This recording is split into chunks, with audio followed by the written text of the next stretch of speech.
Hey there, and welcome back to Baldur's Gate 3. My name is Pete, and today we complete another episode of this honor mode walkthrough with our Dark Urge Halfling Bard, Sylvia Hairyfoot.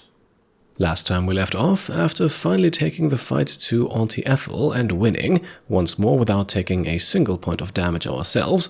Afterwards, we found out that Ethel had promised her prisoner Mayrina to bring back Mayrina's dead husband Connor, but as hags tend to do, she left out the rather important fact that Connor would only come back as a zombie, so we took him for ourselves to spare Mayrina the trauma, and then had a scene at camp that I was sure would get the video in some trouble, but surprisingly it didn't, so it's great to see that the game's no nudity setting is working as intended.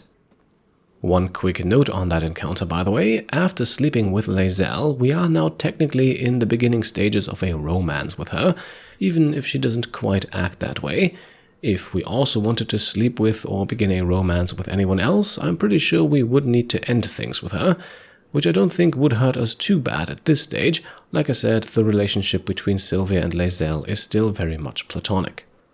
Nonetheless, this would perhaps be a good time to let me know who you would like to see as Sylvia's more permanent partner in this series, but let's also not forget that there may be a few characters eligible for this who we haven't even met yet, so tread lightly in the comments, there may be spoilers.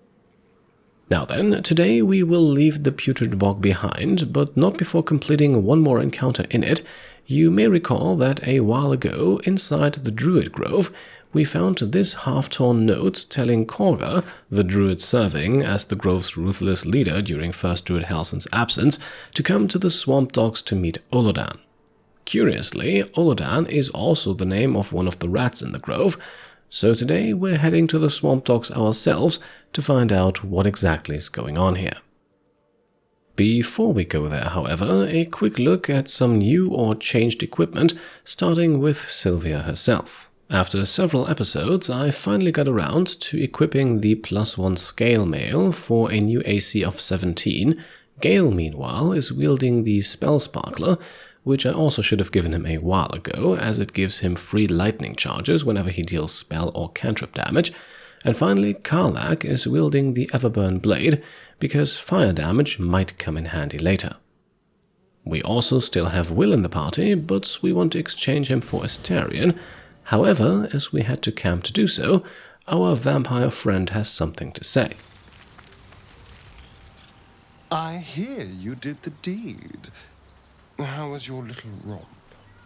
Right, so it looks like Astarion has gotten wind of our deed with Lae'zel and wants to know details, and actually refusing to give them to him could lose his approval, so let's tell him the truth, and there's no need to sugarcoat it. I think Sylvia had a fantastic time.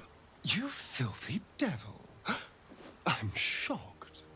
I thought the two of you would just flop about like dying fish and then call it a night, but no. Shows me. But you're not here to gossip. What can I do for you? Then we can ask him to join us, replacing Will. I would, but you have so many friends already. Excellent. Now that that's settled, lead on. And with that, we are good to go.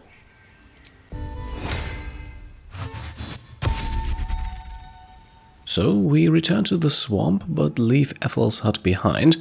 By the way, the well outside may seem safe now, and drinking from it would actually also give a character the 10 extra hit points, but the nauseated penalty would still appear after taking a long rest, so it's not really worth it unless you rest twice immediately afterwards to make that disappear again.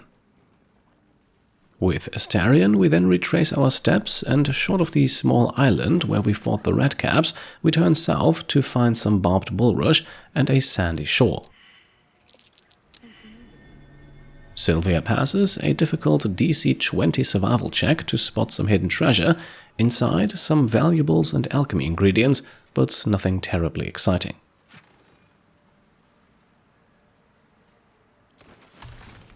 We move on along the path leading northeast, pick another bush and loot a barrel and a chest near a shipwreck, some alcohol and tools, again nothing important. Eventually we reach a wooden walkway flanked by more barbed bulrush, and 2 barrels with more alcohol inside. The second is a bit hidden in the water here.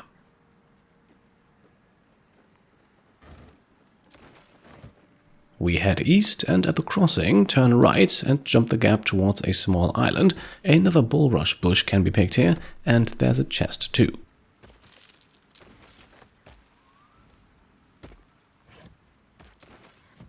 Then we want to go into stealth mode and jump across to the larger island in the south, entering the decrepit sanctuary, and we quickly notice that we are not alone.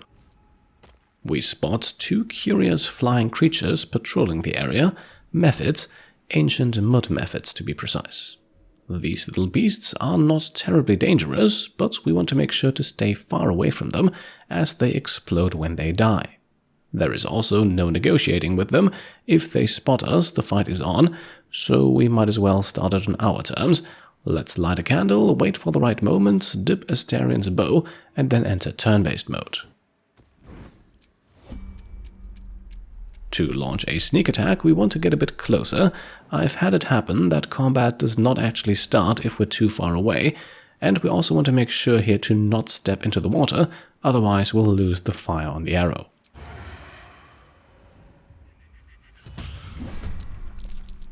And there we go, Astarion and only Astarion has entered the initiative, and we've gained surprise.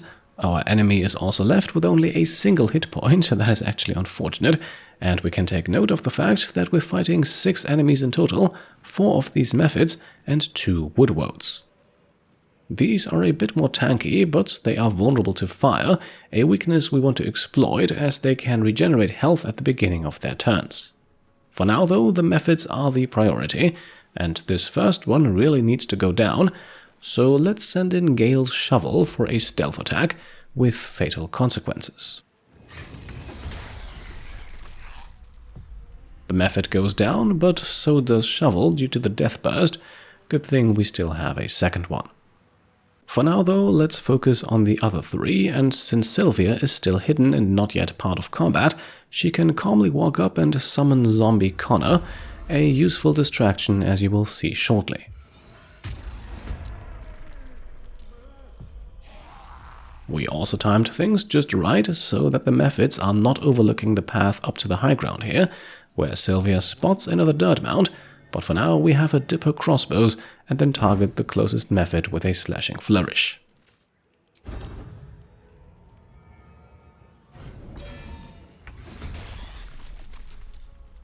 That results in an instant kill, lovely, and Sylvia goes invisible thanks to her Deathstalker mantle. Let's use this advantage to also shoot the third Mephit nearby here.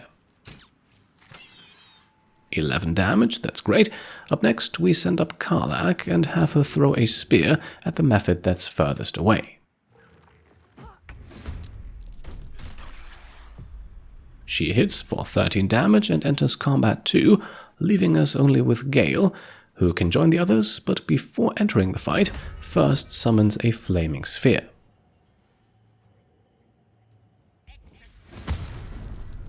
Lasting for 10 turns, this sphere deals fire damage to anything that gets too close to it, and can also attack on its own, requiring a dexterity save from the target, and even if they succeed, they still take half damage, which in the case of the Woodwoad's fire vulnerability is actually quite significant. To add to it, Gale can now launch a chromatic orb of the fire type. The chance to deal some good early damage against the Woodwoad here cannot be passed up.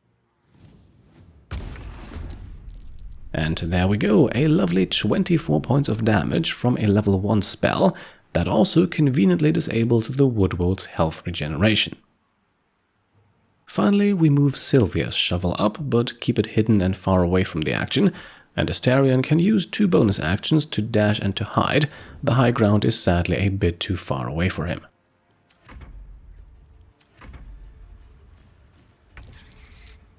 Then we end our turns, put Karlach into a frenzy and also make sure to split our party up a bit. The Woodwoads have an AoE attack that I would like to avoid.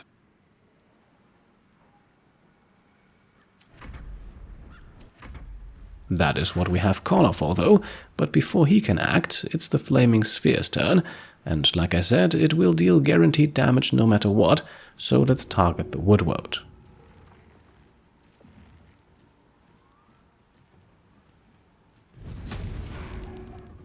It succeeds on the save and still takes 12 points of fire damage. That's great. Connor, meanwhile, can just move up and stay there. No need for him to step into the flames just yet. On the next turn, then, we want to focus on the Mephit that goes first in the initiative, so we move up Astarion and launch a sneak attack to get rid of the remaining 7 hit points. The Death Burst then deals a little bit of damage to the sphere and the Woad, and now we want to get Astarion back out of here, so once more we dash and hide to end his turn.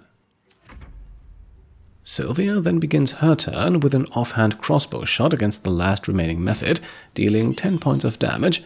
Unfortunately though, that is not enough, and I want to make sure it goes down here, so we use another slashing flourish just to be safe.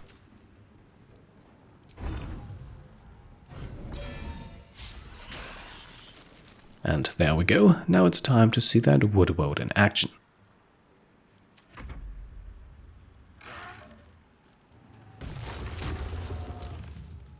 And this is the AoE attack I mentioned earlier.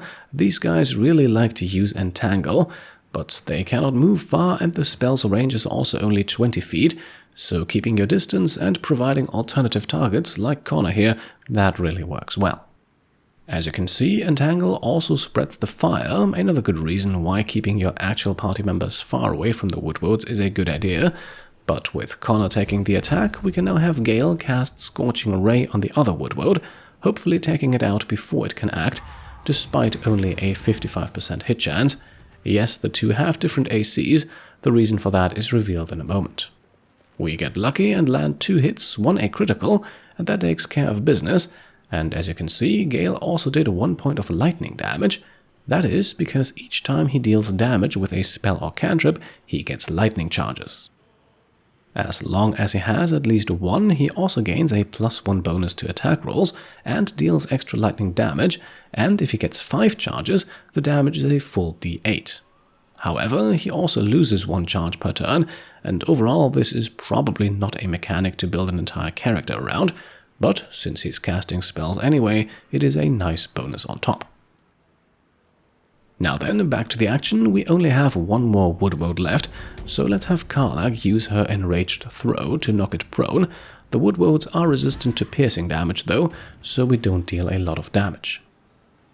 Still, being knocked prone gives melee attacks advantage, a fact that we can exploit with Connor here, who sadly still misses, and it also gives disadvantage on dexterity saves, useful for the Flaming Sphere's ram attack.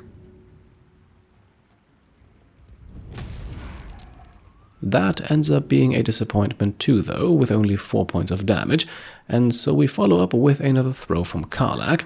That misses too, however, so we need to take it into the next round of combat, and now the pressure is on Astarion and Sylvia. The former can re-dip his bow and move up to the high ground for a sneak attack, and that deals 12 points of damage, however that's 2 less than we would have needed. Still, that hopefully makes the kill a formality for Sylvia.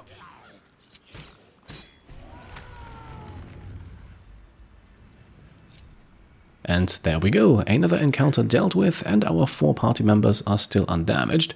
We now wait for all of our summons to vanish, and then begin looting the area, starting with that dirt mound over here.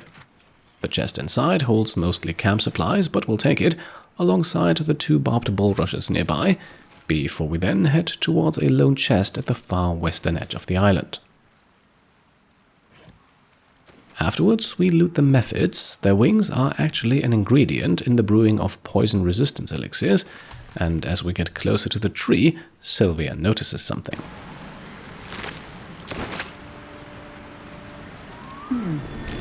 Must be the tree from the note to Kagha. What's that cleft there? First of all, though, we pocket the Woad shield, the reason for this creature's increased AC, and allowing its wielder to cast the Ensnaring Strike spell. Inside the wooden crevice, then, a letter to Kagha revealing that the Rite of Thorns is meant to seal off the grove and make it the domain of the Shadow Druids, with Kagha as their leader. So, a secret hostile takeover that the other druids in the grove will likely not agree with, so we should probably warn them of what Kagha is planning. After picking up Karlach's throwables, we can also grab the Sparkle Hands from the chest here, a pair of gloves that interacts with the lightning charges mechanic. Now, unarmed attacks will likely not be Gale's strong suit, but gaining advantage against metal constructs and enemies in metal armor, that might be very useful, so let's give them to him.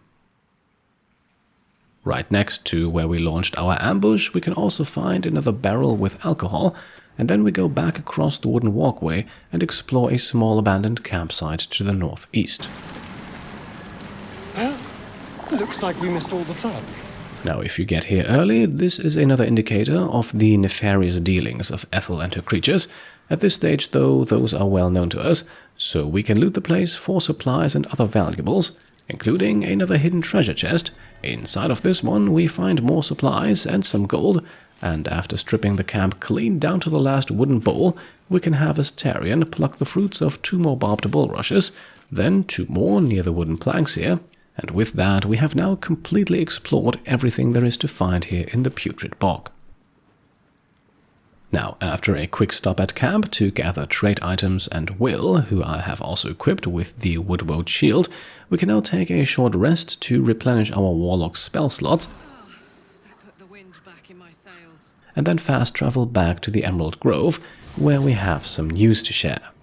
First of all, though, we stop by the local traders, starting with the halfling Aaron. Need anything else? Of course, but please, remember, you're not the only one in need. Now, I had hoped for a second +1 hand crossbow for Sylvia. Instead, we sell off lots of junk and obtain the Ring of Flinging, a ring that increases throw damage, a perfect item for Karlach. We are also picking up the spell scrolls for See Invisibility and Dimension Door. Both could be useful for Gale to learn later, once he has adequate spell slots. We put the ring on Karlach and then visit the tiefling blacksmith Davin. You may recall that we talked about him before with Karlach, as he might be able to fix her infernal engine hut. Thought I sensed an infernal around here. But you aren't from Elturel. What's your story? I spent a good bit of time in the Hells. Enlisted against my will by the Archdevil Zariel. Same as you, I suppose, if you're from Elturel. The devils were delighted when your city was swallowed up. I thought they had you for keeps. Glad you got out. I got lucky. It looks like you did too. And you brought some infernal machinery with you. A little gift from Zariel. Keeps me burning hot. Very hot by the smell of it. Might be burning out a piston ring or leaking oil. Mind if I take a listen? Be my guest. But don't get too close or your eyes will melt shut.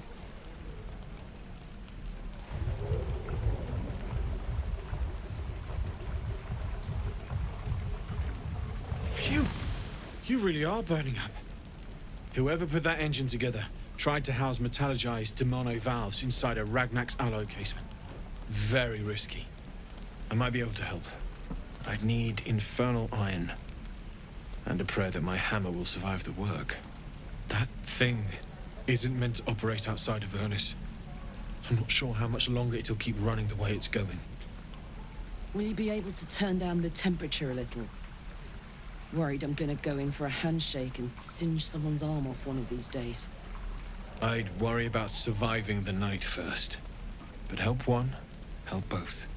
If we can cool you off, it'll stabilize your engine and allow you to touch whomever you please. Hey, soldier. I think we picked up some of that infernal iron already. What say you? Should I give it to him? Right, now of course we want to agree here, but let's be cautious. A procedure like this may have unforeseen consequences. You might be right, but I'm running really hot. Might be nice if we could calm things down a little. And she's right, of course, and we want to progress her personal quest, so let's agree to hand over the infernal iron for a nice approval boost. Please let this work. The weight of it. And that blaze of chaos. Can't imagine this where my heart should be. Must be quite the experience. Give me just a moment.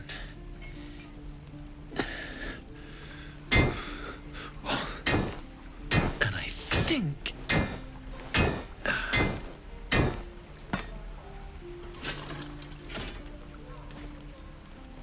There. You'll have to install it, I'm afraid. I don't think there are thick enough gloves in all the realms to protect from that kind of heat.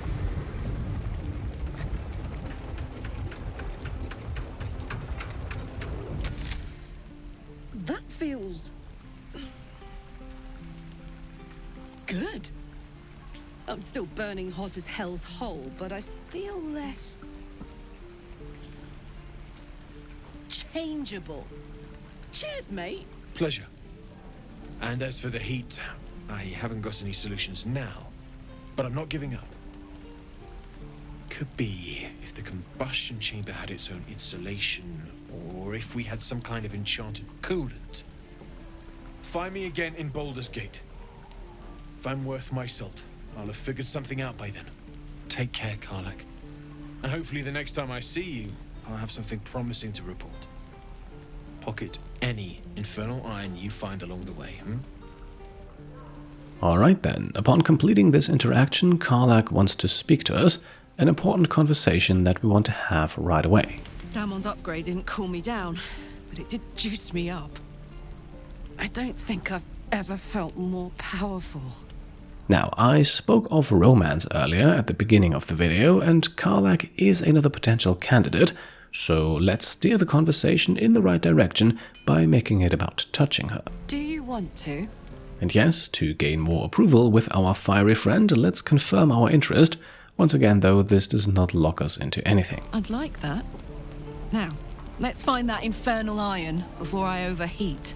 Now, we have actually already found a second piece of infernal iron, but attempting to hand it over to Damon only gives us this response. Hold on to it for now. I haven't quite worked out a schematic for a new design. Might take me a bit of crunching to figure out something suitable. If it can even be done. But it's my top priority, believe me. Anything to take my mind off, well, everything. So instead, we ask to see his wares. Again, no hand crossbow here sadly, but 2+1 throwables, a spear and a javelin. Karlach is definitely getting some nice stuff this episode. One more thing we can do then is to walk over to the spot where Auntie Ethel was previously located, and note that none of the items in here are marked as owned anymore, so we can help ourselves to all of her potions and equipment, including elixirs of fire resistance and hill giant strength, very useful. Then it's time to make our way towards the inner sanctum. Nobody else in the Emerald Grove has anything new to say to us at this point, so let's go and confront Kagha. However, since we are clearly heading into a dicey situation, it might be smart to prepare for the worst. So we send everyone except for Sylvia up onto what little high ground this area offers. We are also going to hide as far away back from anyone as possible, and then we walk up with Miss Hairyfoot to ask Kagha what the hell is going on. Why are you here? I sent you to Zevlor. Before we present our accusations, however, let's also get her take on the tiefling situation. After all, Zevlor told us clearly that leaving the grove is an almost suicidal endeavor. They may die on the road. They will die if they stay. A clear choice, I would say. Hence, well, with Kagha showing herself from her most sympathetic side, let us confront her with what we have learned about her Shadow Druid alliance. What?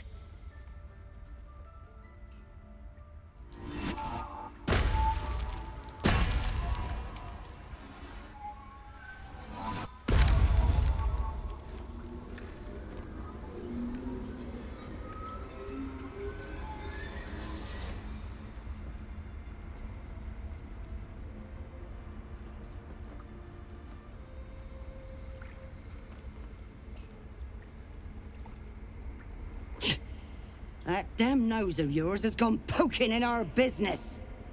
Mistress Ollerton, I can explain. Shh. No need. It couldn't be helped. Kagha! What is the meaning of this? You think yourself quite the spy, don't you? Go on, tell him. Exactly how we tell him doesn't matter, so let's get it out as straightforward as possible. Kagha is a Shadow Druid and wants to take over the Grove. A Shadow Druid? Kagha, have you lost your mind? You and Elsin welcome untouchables to your midst. You defile the Grove for the sake of harmony. Olodin speaks truth. Who among you disagrees? Who would see this grove in ruin?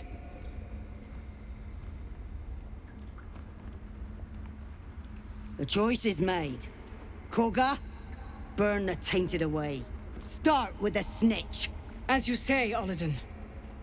Alright, now at this point we could decide to launch into combat immediately, or just side with the Shadow Druids, but of course we're going with the persuasion check to stop Kagha while a fight has not yet broken out.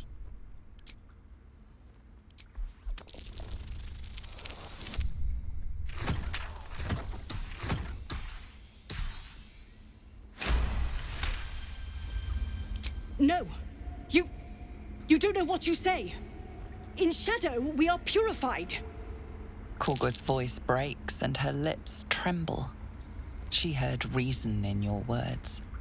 Now, don't worry too much about the insight check here. Failing it presents you with the same options, and as a bard we don't even have to roll. Because we successfully passed all checks when reading the murals in this chamber, we can now recite them to Kagha. Kagha eyes you intently as you speak the text etched into the frescoes. By claw and tooth, from root to thorn, the old oak's grove to wildlings sworn. The forest rose with claw and tooth to tear the darkness from its roots. In darkest hour a concord made, twixt harp and wild against the shade. The towers seized, the battle done, the moonrise broke the darkest one. When the darkest hour fell, it was us that brought light. Silvanus demands we illuminate Shadow, not hide within it. How was I so blind? Careful, Kagha. The Shadows don't forgive. I belong to the Shadows no longer. You've no power over me. You would question my power. Mother Earth, hear me. Grant me your wrath. And there we go, time to fight, but crucially Kagha is on our side, and considering that she's far more powerful than the 3 halfling Shadow Druids here, that is a good thing. You can also see that only Sylvia has entered the initiative, but she has done so right next to an enemy, a situation that we will need to solve quickly to avoid taking damage. Taking a quick look at our adversaries, we can see that none of them should pose too much of a threat. They all have a few nasty abilities, sure, but nothing that could put our squad in serious trouble. Again, half of the fight is probably getting Kagha to fight on your side. Now, our other party members will need to hide again because some got spotted during dialogue, but crucially they are not in combat yet, so we can set things up with Gale first, who launches a Scorching Ray.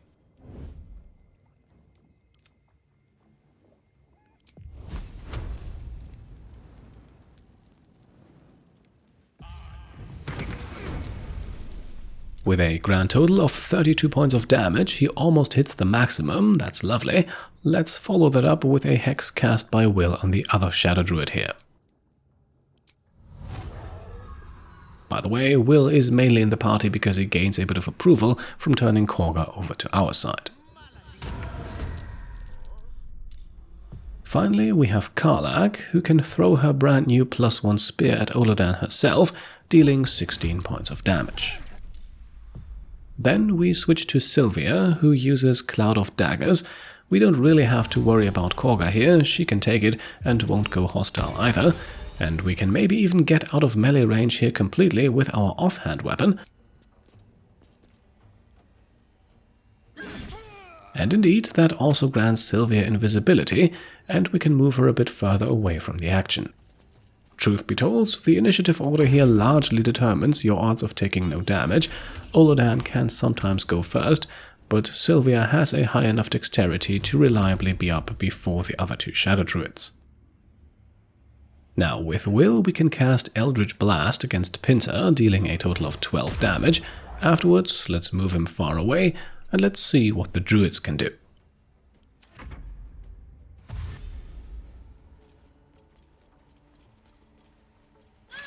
Loic just wastes his turn dashing, but with a moonbeam and an offhand attack, Kagha kills Olodan. We still get 75 XP for it though. As you can see, Kagha also runs in and out of the cloud of daggers several times and loses a sizable amount of health, but our enemies are not much smarter. Pinter here transforms into a wolf, leaves Kagha's melee range and takes an opportunity attack, bites Loic and then runs back into the cloud of daggers and perishes. And with that, the fight is won. With Kagha on our side, it's really not a difficult one, and we can now even speak to her afterwards. You will face Silvanus' justice. If it's an argument you seek, you won't find it here, whatever the Tree Father's judgment.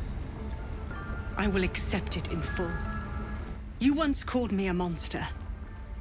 Seems I've proven you right. And, well, the main question at this point is of course why she joined the Shadow Druids and abandoned the teachings that deep down she obviously still believes in. I was thinking I could make us safe. A foolish notion, to think we'd find comfort in shadow. I endangered a child. I betrayed the Circle's trust. We will stop the rite and I will stand trial. My fate lies with Silvanus. May he have mercy. At this point, we should also ask how the Shadow Druids found her. After all, the Emerald Grove seems rather well protected. It began with a letter. There was no messenger, it simply appeared. Olodan came soon after. An army was coming, she said. Goblins, drow, and more still. Legions upon legions. The Druids of Cloakwood knew the dangers this would bring. They ordained that all circles cast the rite to shelter from the storm. Olodan taught me to harness the Tree Father's power to wall us in. In return, well, you know the rest. I would turn the grove over to them. I won't forget the wounds I've inflicted. I pray Halcyon returns to heal them in full. In Halcyon's absence, however, we still need a ruling on the Tieflings, and I think Kagha is no longer in any position to uphold her previous stance on the issue. We will grant them safe harbor until they depart. Meanwhile, help us contend with the goblins. Perhaps we can dissuade them from attacking. Alright, that's great news that we should soon report to Zevlor. First of all though, let's loot the Shadow Druids. As you can see, they don't have anything crazy good on them. If you kill Kagha in this fight, you can obtain an amulet from her, but I don't consider that to be worth denying her mercy. Don't worry, I also picked up Karlach's spear again, and we can now listen in to what the druids around us have to say after the fight. You may have won over Kagha, but I'm not so easily swayed. Shadow Druids. To think we were rotting from within. Oh, I'm sorry.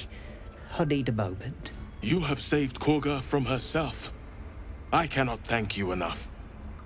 Alright, and with that, let us return to the Sacred Pool now, where the Rite of Thorns has been abandoned, and we can hear from more druids in the area. We've ceased our ritual, but that's not an invitation for you to do as you please. Be respectful of this place. Kagha was right. We must put ourselves first. You had no right to intervene. You're not one of us. To think we almost finished the ritual. I felt honored when I was chosen to participate. Now I feel guilty I didn't object. Ageni culamur in umbra. Did I say that out loud? We've been chanting for days. I need some rest. The Rite of Thorns has ceased. It seems you will be allowed to stay. But behave. Kagha lied to us. She betrayed us. She didn't deserve your mercy.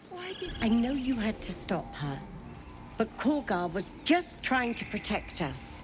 She went too far, but at least she had a plan. Finally, we can talk to Apicuzis over here. I knew Kagha was desperate, but I never imagined she'd get Cloakwood involved. You pulled her from the brink. She owes you her life. And get her assessment of Kagha's future. Will she redeem herself, or is this just another lie? By all appearances, yes. When I look at her, I see the Kagha I once knew, but it could be another lie. I pray it isn't. And finally, over on the side here, we can also speak to some tieflings who are now let into the sacred pool. This place ain't so special. Why were the druids so protective of it? Now they're done messing about with rituals, maybe them lot can make themselves useful. Looks like the druids have eased off some. Small mercies. Now, technically, that is all we can do here at this point. However, the Rite of Thorns is officially called off, so I would say the druids no longer need their sacred idol of Silvanus, which means we can now steal it without any repercussions. Why? Well, as you might remember, the tiefling teenager Mole promised us a reward if we bring it to her, and while her intentions may have been to steal it as a way to interrupt the ritual, she will still give us the reward even now that the ritual has already been ended. I had a feeling you'd be back. So let's hand it over to her. The reward we get for doing so is actually pretty solid. Thanks. See you in Baldur's Gate, I hope. Now scram, before I get emotional. And there we go, we have earned ourselves a Ring of Protection, a +1 bonus to AC and saving throws, and all for just occupying the ring slot. Very, very useful. And with that, there is only one thing left to do here in the Emerald Grove, at least for now, and that is to visit Zevlor in the secluded chamber and report the good news. By the way, having Will in the party gives us a unique bit of extra dialogue here. Zevlor, by Delt's virtue. Blade of Frontiers? What's happened, Will? I paid the price of angering the wrong devil. Believe me, I understand better than most. A moment passes as Zevlor contemplates Will's words. He then turns his attentions to you. I'm told the druids have stopped their damned chanting. What happened? And while the dialogue option here does not quite tell the full story, it is the only one we get, and Zevlor will still be happy about hearing it. Truly, Ilmater's ashes. I never thought she would actually see reason. Thank you.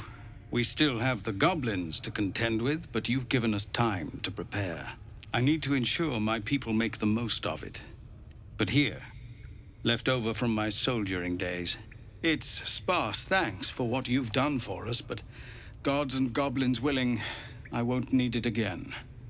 If you can clear the road of goblins, as you say, I'll ensure a reward is gathered for you.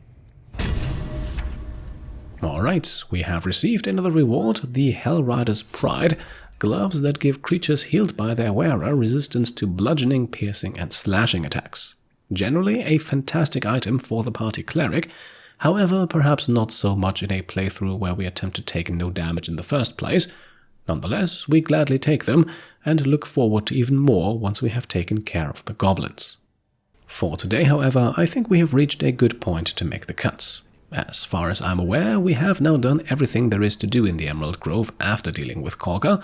To unlock any further interactions, we would need to deal with the goblin camp, and we might just begin that part of our adventure in the next episode. For today, I hope you enjoyed this one. If you did, I would be very happy if you could leave a thumbs up. And of course, as always, if you like what I'm doing and want to support me and my channel further, then you can go ahead and subscribe to stay up to date, grab some merch over on shop.petecomplete.com, or become a channel member or Patreon supporter. Thank you all for watching, and I'll see you next time. Cheers.